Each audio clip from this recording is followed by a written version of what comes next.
Hey there, Georgie here with Ukraine Matters. Losses that Russia suffered since their full-scale invasion are now being confirmed by another trusted source. This is not painting a very good picture for Russia. Ukraine is preparing for a very hard winter, with Russia striking a lot of their gas infrastructure, but also Ukraine is bringing the pain to Russia in their continuing campaign against their oil refining facilities. More than that, there is a lot of discussion right now about the US program PURL and the new countries that are participating in it, and also what does the changed position means for Ukraine. Let's talk about this and other news in today's Ukraine Daily News Show.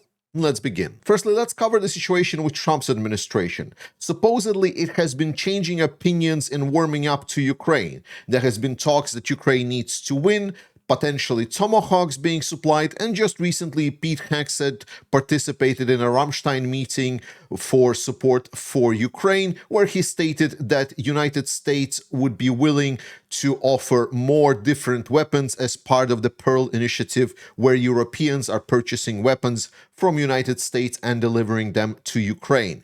And it has been pretty successful so far. But it is absolutely clear that we're now entering another cycle of fuckery, where Donald Trump called Vladimir Putin and they quote-unquote achieved great progress, and now they are preparing a meeting in Budapest. Literally everyone can understand what is happening here. Putin sees that the US is slowly skewing towards supporting Ukraine, at least not restricting support for Ukraine to be provided by the European states and using American weapons.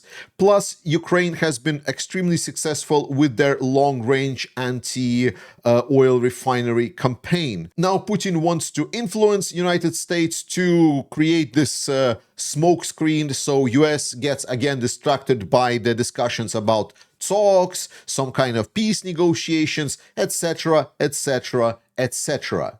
There has nothing changed fundamentally for Putin. He still is on the attack, so he will still go forward. This is a road to nowhere, and unfortunately for the next couple of months, we're just going to see media and everyone else reporting on this like this is going to be something serious. It is absolutely not, so the war continues. My only question about the meeting is how Putin exactly is going to get to Budapest, if you know what I mean. British intelligence is reporting that this year Russia estimated lost 332,000 casualties. This is killed and wounded combined, and totaling approximately 1,118,000 total in their full-scale invasion.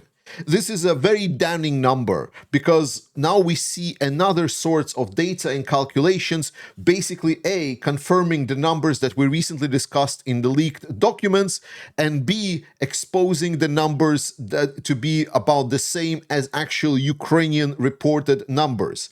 It is now being absolutely clear that numbers that are being reported from the front lines by Ukrainians are pretty damn accurate. And even if you can argue maybe the number itself, maybe it's not the most precise, at least the scale and the margin of numbers is definitely in the right ballpark. And if this is indeed true, and we can believe the numbers that we discussed in some recent paper that was leaked by Ukrainians, then Russian death casualties this year have been truly horrific. We know it's been reported that rate of casualties of dead to wounded was almost 1-to-1, so it's 50% of people that get wounded are also dead. Russia's largest oil depot in Crimea has been ablaze now for a total of over a week, if you factor in both the first and then the follow-up strikes together. The second strike was definitely a lot more massive. We saw some of the data, and it seems that majority of that facility has actually caught fire. So if Crimean authorities try to consider that they can solve somehow the gas problems, it does not seem so. It seems that this is truly the end of gas that came to Crimea. Ukrainian drones attacked Lukoil Nizhny Gorod Nefteorg synthesis facility in Kstov, Quote, on October 16th, Russian and Ukrainian media, including Cyberboroshno community, reported explosions and smokes over the oil refinery in Kstov, Nizhny Novgorod region. Photos from the scenes and satellite images indicate that the Lukoil Nizhny Novgorod oil refinery, one of Russia's largest refineries, was hit. More than that, another big Lukoil facility has been hit in Russia's Volgograd region. Additionally, Ukrainian forces struck the Saratov oil refinery on the 9th of October 15 to 16. The Saratov oil refinery is one of Russia's oldest oil-producing facilities. As of 2023, it processed 4.8 million tons of crude oil annually. The plant is involved in supplying fuel for the Russian armed forces. And another Russian facility has been struck in Ufa, which is over 1,000 kilometers away from Ukrainian border. And the fuel crisis is only intensifying. Russian gasoline station business is going tits up, especially the small gasoline station chains. I mean, small here is a very relative term because these are regional chains of gasoline stations. These are not some like one or two mom and dad site style gasoline stations. No, these are small Russian regional chains where they are pretty prevalent, but they're having trouble buying the oil from the main producers of oil. To visualize it, here is the chart of the wholesale gasoline price per 1 ton in thousands of rubles here. So you can see that since June of 2025, we see a steep increase. And this is exactly where Ukrainians started their campaign. Late June, July, August, September. This is Ukrainian campaign in action. And specifically, you see that it's speeding up in August to September specifically. And now going September to October, we see the same price increase incredibly. We might easily see that over this year, we will see the price of Russian gasoline double. I want to just pause for a second and think about everything that is happening in our world. All of the gasoline that is being used to deliver goods, logistics, whatever, everything. And imagine that suddenly, within a year, the price for gas would just double. What would that say about the prices for products? And there is no better man to talk about this than the chief spy of Ukraine himself, Budanov, stating that Ukrainian strikes on oil refineries cause Russia more damage than sanctions. Quote, in fact, our strikes had a greater impact than sanctions.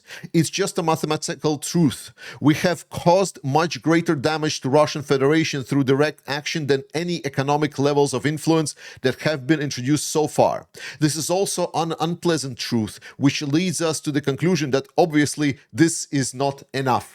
Yes, and he talks about the fact that Russia still has some economic potential to go through 2025, 2026, and this is, again, very much what I have been stating. Russian economy is doing really bad, really bad, but they still have plenty of meat to cut out, to sacrifice to this bonfire of war before they get into the absolute critical situation. But this doesn't mean that sanctions don't work. This means that sanctions create a great background for Ukraine to now go after the things that actually hurt Russia.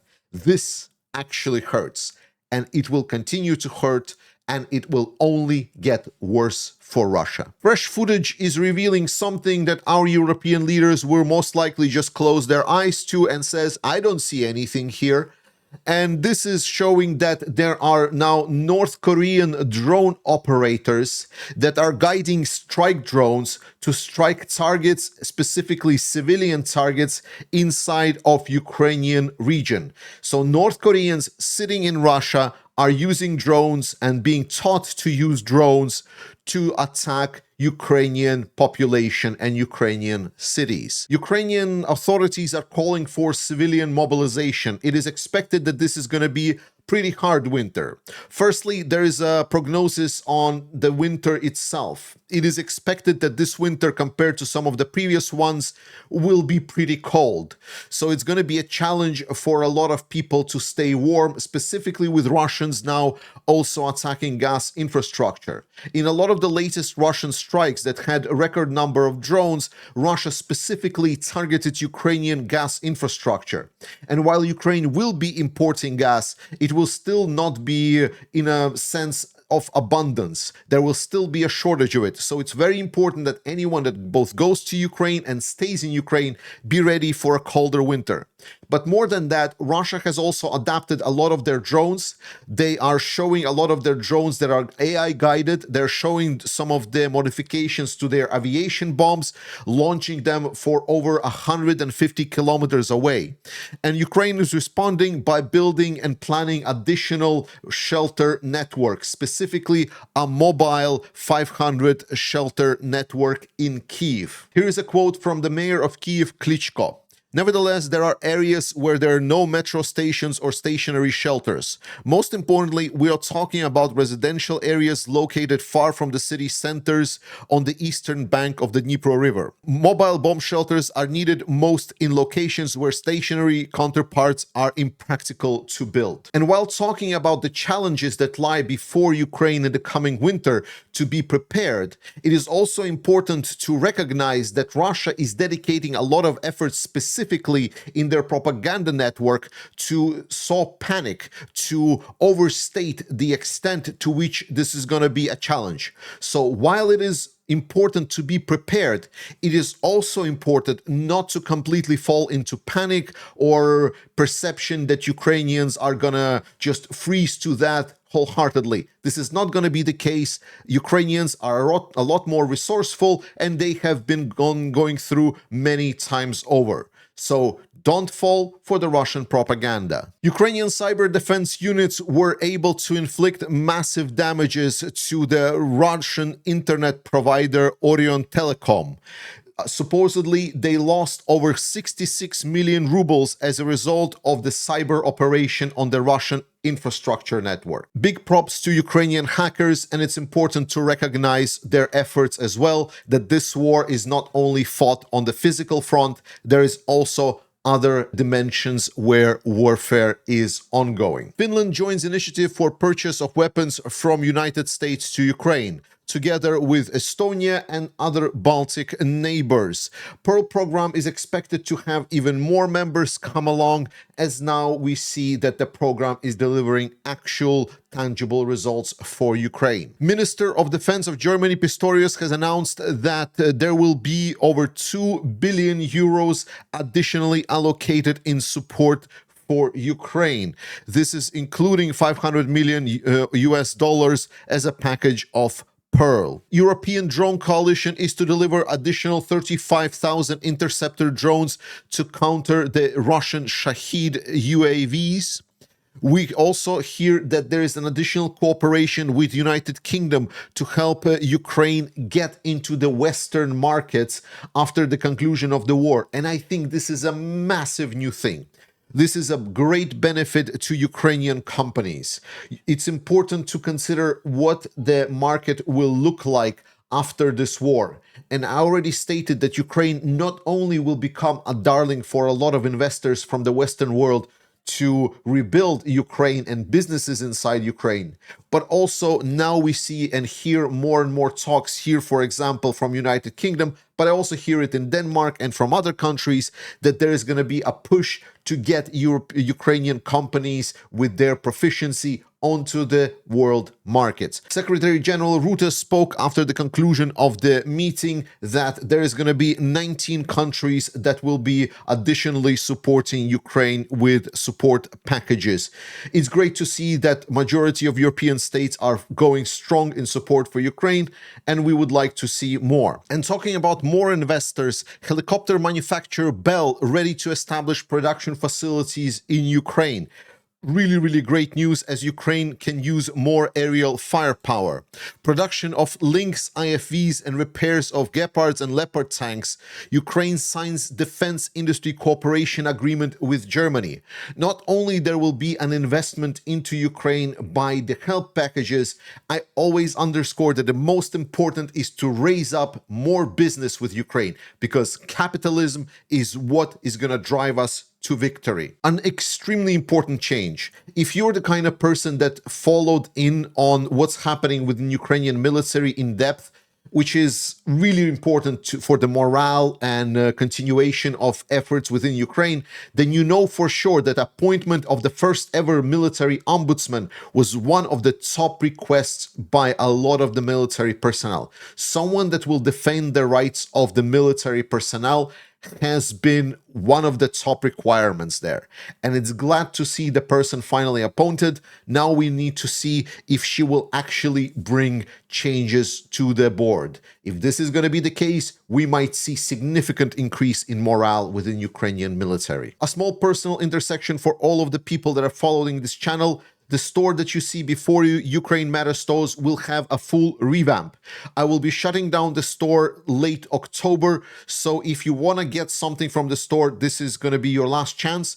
Mostly this is due to the fact that I don't like the quality of products that are on the offer there, and we will be revamping it and bringing in products that are made in Ukraine by Ukrainians for Ukrainians, and those will be high quality products that are not going to be as abundant, but they're going to be great. And to finish today, I want to show you the video that is truly amazing. It is a Ukrainian light plane that is fighting the Russian drones, and once it ran out of ammo, they just decided to use the plane itself to shut down this drone. Though shooting probably is not the right word, they just rammed it out of the sky. Thank you so much for spending this time with me. I love you. Trust in Ukrainian armed forces, support Ukraine, Slava Ukraini, and I will see you next time.